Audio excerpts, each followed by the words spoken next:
Assalamualaikum warahmatullahi wabarakatuh. Bismillahirrahmanirrahim. Saya Abdul Hakim Mustafa, Ketua Tanfidiyah PCNO Kabupaten Tulungagung. Para Bapak Ibu warga Nahdliyin, khususnya pada umumnya umat Islam di Tulungagung, pada hakikatnya orang tua memiliki kewajiban untuk memenuhi kebutuhan anak. Ada dua hal. Yang pertama adalah kebutuhan lahir. Kebutuhan lahir diantaranya adalah kebutuhan sandang, pangan, dan papan. Yang kedua, kebutuhan batin. Kebutuhan batin inilah yang paling penting bagi orang tua untuk memenuhi kebutuhan anak kita, yakni ilmu, terutama ilmu agama.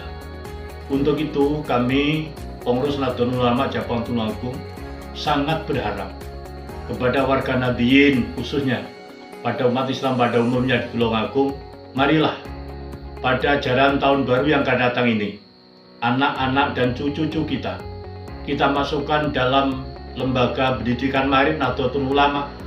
Kalau ingin dipondokkan, kita carikan pondok yang benar-benar diasuh oleh kiai-kiai Nahdlatul Ulama.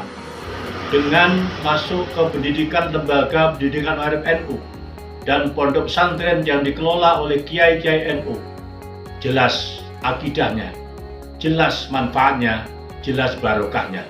Terima kasih. Wallahu a'lam bishawab. Wallahul muwaffiq ila aqwamit thoriq. Wassalamualaikum warahmatullahi wabarakatuh.